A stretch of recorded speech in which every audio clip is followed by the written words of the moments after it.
What is up, Pats Nation? It is Patriots Global back here with another video. And so the Patriots have signed defensive end slash linebacker, which I'll get to in a little bit, Shilique Calhoun. On my community tab, I let you guys know that this video was coming out a little bit later than I would have liked it to, only because this is a guy that is kind of hard to get information on. I mean, right when the Patriots signed him, I already started looking into him, looking at articles, looking at highlights, really digging into this guy to try to get a good analysis on him. And there's really just not much to him. There's a lot of more college-based stuff, but he was drafted in 2016. He was a third-round pick by the Oakland Raiders. So it has been a few years that he has been in the NFL, so I was hoping to find more than I was seeing about him. So as I mentioned, he is put as a defensive end on Google, on the report that came out when the Patriots signed him. But when I'm looking more into him, I've also found that people are referring to him as a linebacker. So to me, it's very curious on where the Patriots are really going to try him. Now, of course, he is going to be coming into the offseason. It isn't the regular season yet, so he's going to have time to play both linebacker and defensive end. I think the Patriots are going to try him more at defensive end, but without a doubt, they're going to put him at linebacker also to see what he can do. Because in his time in the NFL, guys, he has really not done much, especially at defensive end. So this could be a type of signing that the Patriots try to move him more towards that linebacker position.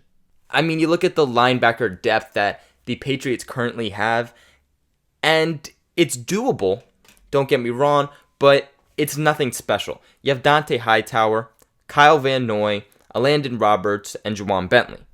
That group of guys can without a doubt get it done, but keep in mind, you have Hightower, who is injury prone. You have Kyle Van Noy and Elandon Roberts in contract year, and you have Ja'Whaun Bentley, who we saw a good portion of before getting injured, but he is coming off an injury, and I don't think we've seen enough of him yet to totally solidify him in that linebacker core. Now, a big reason that this guy probably doesn't have the necessary stats as he should comes with a combination of how the Raiders were using him, how they were utilizing, but also the fact that this guy has a hard time staying healthy since joining the NFL. He ended his rookie year on the injured reserve, spent some time on the Raiders practice squad in his other 2 seasons with Oakland, and then wound up back on the injured reserve to end last season. So what you pull from that right away is obviously this guy is getting somewhat pegged with injuries, and we've seen that happen even in our Patriots organization, good players that get pegged with injuries. But the fact that this guy was really on the practice squad for most of the time also says that when he was on the field, when he was in practice, he wasn't producing in a way that was making him a starter.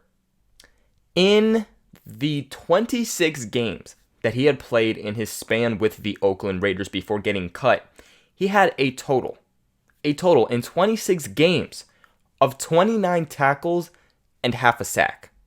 Now, I'm not 100% sure how much of a percentage he was getting on the Raiders defense, but in 26 games, you have to have more than 29 tackles and half a sack. There's no way for a third-round pick, they gave him barely any defensive playtime.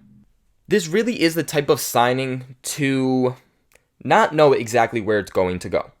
But if you look at the odds, if you look at the chances, if you look at this guy's past, I am going to already make the prediction that he comes in as more of a camp body. Now, of course, I could be wrong. We have seen guys come in, nobodies come in, and all of a sudden make this huge impact with the Patriots.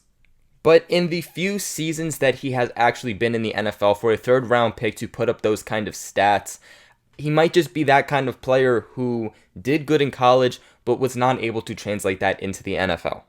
Now, believe it or not, he is the first player with NFL experience to be added to this New England Patriots linebacker core so far this offseason. Either way, it makes sense for the Patriots to bring him in. I don't think this move was stupid by any means. The Patriots had an open roster spot, so again, it made a lot of sense. He's a very versatile guy. He can play defensive end, He can play linebacker. He can play that special teams. And he's been around the NFL for a few years to be able to have more of a jump start than these undrafted rookies or these even guys coming out of the draft, any more experience than those guys have. He is also getting up there in age. He's already 27 years old. He brings pretty decent size, especially if you are going to put him as a linebacker. He's 6'4", 249 pounds, so he is a guy who the Patriots could plug in at a linebacker and be more of a run stopper. Watching his highlights, that's something he more so excelled in. He's a very hard hitter, but not super fast, not a guy that I would expect to do great in coverage by any means. And with the build he has, with his ability to push a pocket and be a hard hitter, that explains why he was more put at defensive end with the Raiders.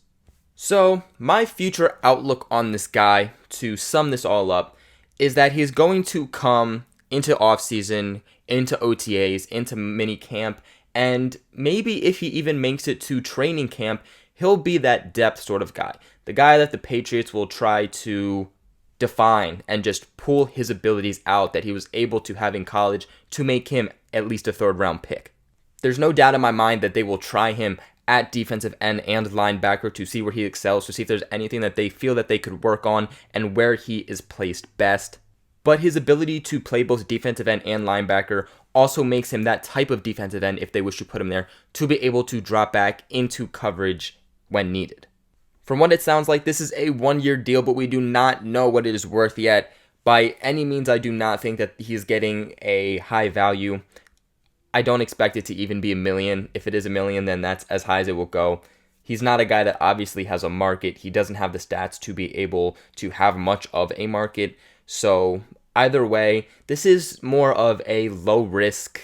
I don't want to say high reward. I'm going to go more with a low to medium reward. I really think that he is a guy that you should not expect to stick around the entire offseason, make it to the preseason games, and then see where he goes from there. Now, of course, he could, but I think he is a candidate that if the Patriots find someone else they want to add to this 90-man roster for the offseason, that he is a guy that could possibly be cut. All in all, though, guys, this is the offseason. Bill Belichick trying to find some of those diamond in the roughs type of things that he does on a yearly basis. So, honestly, can't go wrong. You can't be mad about the pick, but don't get hype about the pick by any means. Alright, though, this is it for today's video. Make sure you guys like and subscribe. It helps me, the channel, and even you guys out very, very, very much. Make sure you guys share this video with everybody who knows when we go to the Patriots Global Family. And other than that, I will catch you guys in another video. In